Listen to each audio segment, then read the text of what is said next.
নমস্কার, আমার গল্প পাঠ আসরে আপনাকে স্বাগত জানাচ্ছি। আজ পড়ছি আশাপূর্ণা দেবীর ছুটিতে ছুটি গল্পের ৮ম পর্ব। অনেকক্ষণ ঘুমের ঘোরে আচ্ছন্ন থেকে ট্যাপার যখন ঘুম ভাঙল, মদনা তখনও ঘুমোচ্ছে। ট্যাপা দেখতে পেল মদনার গায়ে একটা চাদর চাপা, কিন্তু এ কোথায় তারা? সেই রাজসই ঘরদোর, আসবাবপত্র, সুখের সাগরে ডোবা বিছানা, সেসব কই? লম্বা একটা ঘরের মধ্যে শতরঞ্জি পাতা, না বালিশ না কিছু। একধারে ট্যাপা শুয়ে আছে, আর ওধারে মদনা। ট্যাপার গায়েও বোধহয় একটা চাদর ছিল, সেটা পায়ের কাছে কুণ্ডুলি পাকিয়ে পড়ে আছে। ট্যাপার মনে হলো এটা নিশ্চয়ই স্বপ্ন, কিন্তু দুঃস্বপ্ন। তাড়াতাড়ি চোখ মুছে উঠে বসল। চারিদিকে তাকিয়ে অবাক হয়ে গেল, ব্যাপারটা কি ঘটেছে? কখন শুতে এলো তারা? এই ছোট ছোট জানলাওয়ালা বিশ্রী খসখসে সানের মেঝের ঘরটা এদের ছিল কোথায়? জানলাগুলো সব আট খাট বন্ধ। এখন সকাল না দুপুর না বিকেল, তবে রাত্রি নয়, দিন এটুকু বোঝা যাচ্ছে, কারণ ওই জানালাগুলোর খাঁজে খাঁজে একটু ফাঁক আছে, তা দিয়ে সরু সরু আলোর রেখা দেখা যাচ্ছে। কী অবাক কাণ্ড রে বাবা! রাতারাতি কি ভূতে উড়িয়ে নিয়ে এলো? ট্যাপা ভয় ভয় খুব আস্তে ডাকলো, মদনা। সাড়া পেল না। আরও ভয় পেয়ে আস্তে আস্তে এগিয়ে গিয়ে মদনার গায়ে হাত দিয়ে ডাকলো, মদনা, মদনা রে। মদনা আস্তে আস্তে চোখ খুলে ঠোঁটে আঙুল ঠেকে চুপ করে থাকার ইশারা করলো। তুই জেগে আছিস? ফিসফিস করে জিজ্ঞেস করলো ট্যাপা। মদনা সেভাবেই বলল, অনেকক্ষণ। কাণ্ডটা কি বলতো? আমরা কোথায়? সেই ছাতের ঘরটায়। হ্যাঁ, তাই বুঝি? কিন্তু কি করে এলাম? ব্যাপার আছে কিছু। আমাদের কি গুম করেছে? তাই মনে হচ্ছে। কি হবে দেখা যাক। এই আবার ঢাকা দিয়ে শুয়ে পড় চুপচাপ। কোথায় যেন একটা শব্দ হলো। চটপট চাদর ঢাকা দিয়ে ঘাড় গুঁজে অঘরে ঘুমিয়ে পড়ল দুজনে। একটু পরেই অদ্ভুতভাবে একটা লোক ঘরে ঢুকলো। ঘরের দরজা খুলে নয়, এলো একটা জানলার পাল্লা খুলে।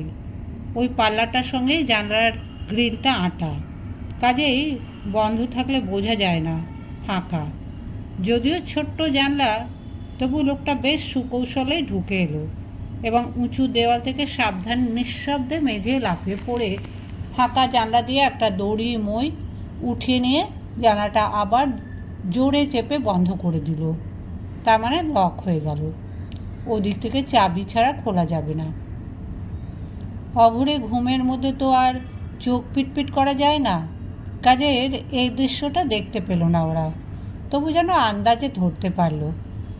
লোকটা কিছুক্ষণ ওদের শতরঞ্চির ধারে দাঁড়িয়ে রইল, তারপর হঠাৎ বিচ্ছিরি গলায় বলে উঠল, হাই শুয়োরেরা, এখনও ঘুমোচ্ছিস না মটকা মেরে পড়ে আছিস?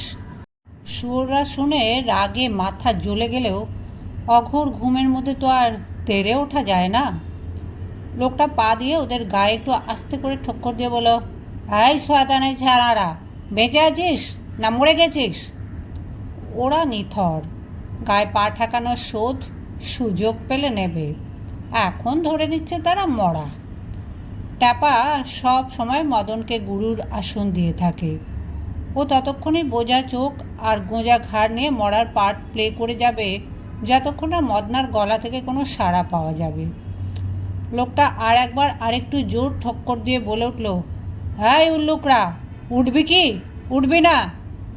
কিন্তু ওরা ঘুমের সমুদ্রে তলিয়ে আছে, সাহস করে আছে, কারণ বুঝতে পারছে রাত্রে তাদের এমন কোনো কিছু খাওয়ানো হয়েছিল যাতে আচ্ছন্ন হয়ে যায়।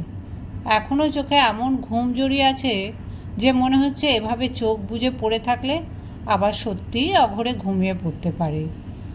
লোকটা এখন বিড়বিড় করে বলে, বেকুব জীবনরামটা হেভি ডোজ দিয়ে বসেনি তো? তবেই তো গেছি। লাশ পাচার করতে তো এই হাড় হাওয়াতে করালি, দুষ বলে লোকটা সরে গেল। যাবার সময় মাটিতে ফেলে রাখা দড়ির মইটা কুড়িয়ে নিয়ে গেল। বেচারি মরারা, চোখ না খুলে যদি নাক কান দিয়ে দেখা যেত। তা ও দুটো যন্ত্রকে যথাসম্ভব তীক্ষ্ণ করে যা হয়। বুঝতে পারল লোকটার ঘরে নেই। মদনী আস্তে চোখ পিটপিট করে দেখল, না, সত্যিই নেই। কিন্তু গেল কোন দিক দিয়ে? দরজা খোলার শব্দ তো পেল না। একটু পরে ট্যাপাও চোখের কোণটা ফাঁক করলো। আর এই সময় তারা একটা মৃদু একটানা ইলেকট্রিক মেশিন চলার মতো শব্দ শুনতে পেল। কলকাতায় একটা খাবারের দোকানে ঠান্ডা আলমারি চলার সময় এরকম শব্দ হয় যেন, দেখেছে ওরা। এদেরই তাহলে কোথাও ঠান্ডা আলমারি আছে। কানটা আরও খাড়া করলো। কিন্তু এ কি? ওই শব্দের সঙ্গে মানুষের গোঙানির মতো একটা শব্দ হচ্ছে কেন? লোকটা কোন দিক দিয়েই বা হাওয়া হয়ে গেল? কিছুক্ষণ শুনতে শুনতে অস্থিরতা হলো। গোঙানিটা যেন বাড়ছে। তার সঙ্গে কোথা থেকে যেন একটা ওষুধ গন্ধ আসছে, অনেকটা হাসপাতালের বাড়ির মতন। মদনা আসতে বলল, কিছু শুনতে পাচ্ছিস? ট্যাপা ঘাড় নাড়িয়ে বলল, দেখতে হচ্ছে, যা থাকে কপালে। উঠে পড়ল মদনা। অতএব ট্যাপাও দাঁড়িয়ে উঠে একটা দরজা দেখতে পেল। সাহসে ভর করে একটু ঠেলতেই অবাক, আরে এখানে একটা বাথরুম, বেসিন, জলের ট্যাপ ইত্যাদি সবই রয়েছে। তার মানে ঘরটা কারাগার। মদনা বলল, বন্দি করে রাখলেও তাদের চান টান তো করতে হবে। আচ্ছা, আসছি, জানা রইল বলে সরে এসে দেখে, এ আবার কি? এতক্ষণ লক্ষ্য করেনি ঘরের মধ্যে একটা খিলানের মতো জায়গায় খাঁজে 4-5 ধাপ সিঁড়ি। যা থাকে কপালে বলে কটা উঠল। উঠেই দেখলো একটা প্যাসেজ ডান দিকে ঘুরে গেছে, তার মানে এল সেফ, এবং ওদিকটা একটু উঁচুতে অবস্থিত। ওই দিক থেকে শব্দটা বেশি আসছে, মেশিনের সঙ্গে মানুষের গোঙানির। মদনা সেদিকে এগোলো। মদনা, ট্যাপা কাতরভাবে ওর জামা খিমচে ধরে বলে, মদনা মরবি। মদনা বলল, যা দেখছি মরণ কপালে নাচছে, তো মরার পূর্বে দেখে যাব শেষমেশ। সরু প্যাসেজ, অন্ধকারে ডোবা, কোনো দিক থেকেই আলো আসার বালাই নেই। পা বুলিয়ে বুলিয়ে যেতে যেতে আর একটা বাঁক। সেখানে হঠাৎ আলোর ছলকানি। দাঁড়িয়ে পড়ল। দেখতে পেল কালো পর্দা ঝোলানো একটা কাচের পাল্লাদার দরজা। পর্দাটা একটু সরালো। দেখল দরজার ওপারে যে ঘরটা রয়েছে তার মধ্যে আলো জ্বলছে। বাল্ব বা টিউব কিছু দেখতে পেল না, তবে ঘরটা আলোয় ভরা, হালকা নীল রঙের আলো। সেই ঘরে স্রেফ হাসপাতালের ঘরের মতোই দৃশ্য। একটা সরু খাটে একটা লোক শুয়ে আছে, খাটের সঙ্গে স্ট্র্যাপ দিয়ে বাঁধা, মুখটাও একটা সাদা কাপড়ের টুকরোয় বাঁধা, যেমন অপারেশন করবার সময় ডাক্তাররা বাঁধে। সিনেমায় দেখেছে ট্যাপারা। ঘরে কোনো লোক নেই।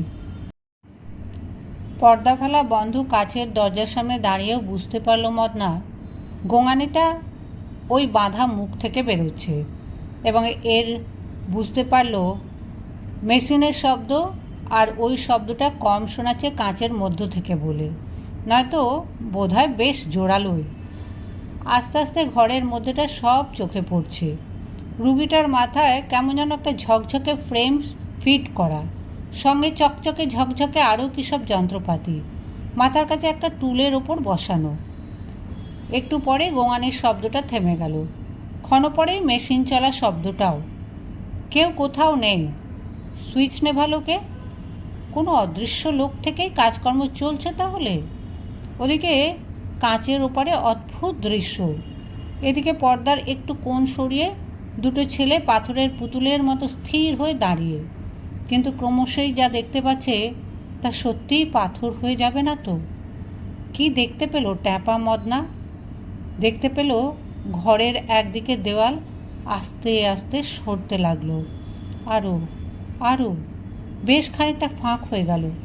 দেখা গেল সেখান দিয়ে একটা বোধহয় কাঠেরই সিঁড়ি নেমে গেছে। সেই সিঁড়ি দিয়ে আস্তে আস্তে উঠে আসছেন ডাক্তার তালুকদার, গলায় স্টেথাস্কোপ ঝোলানো। হোটেল বিউটির নস্করবাবু বললেন, কলকাতাতেই যদি চলে যাচ্ছেন প্রফেসর বোস, মিছিমিছি আর আমার হোটেলের ঘর আটকে রেখে যাচ্ছেন কেন? জগবন্ধু কদিন ধরে ঘুরে ঘুরে উদ্ভ্রান্ত অবস্থা। তিনি বিরক্ত গলায় বলেন, তাতে আপনার লোকসানটা কি মিস্টার নস্কর? 1 সপ্তাহের পুরো চার্জ অ্যাডভান্স দিয়ে যাচ্ছি, অথচ আপনার বোর্ডের জন্য কোনো খরচ হচ্ছে না। আহা, তাহলেও মানের কিছু নেই। আটকে রেখে যাচ্ছি তো ওই অপয়া 13 নম্বরটা, ওটা আপনার সহজে ভাড়াও হয় না। কলকাতায় ফিরতে হচ্ছে জগবন্ধুকে দুটো কারণে। এক হচ্ছে টাকা ফুরিয়ে গেলে, কলকাতায় না গেলে টাকার ব্যবস্থা হবে না। 2 হচ্ছে সত্যিই যদি ছেলে দুটো কলকাতায় ফিরে গিয়ে থাকে বিনা টিকিটে যাত্রী হয়ে। ডাক্তার তালুকদারের আদর আতিথ্য যতই জোরালো হোক, পরিবেশটা যে অস্বস্তিকর তাতে তো ভুল নেই। শুধু অস্বস্তিকরই নয়, ভয়াবহ মতো। কিন্তু জগবন্ধুকে না বলে পালানো?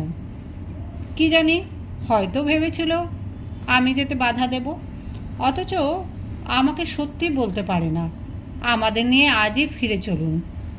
হোটেল বিউটিতে ফিরে যেতে পারত, তাই বা কী করে হবে?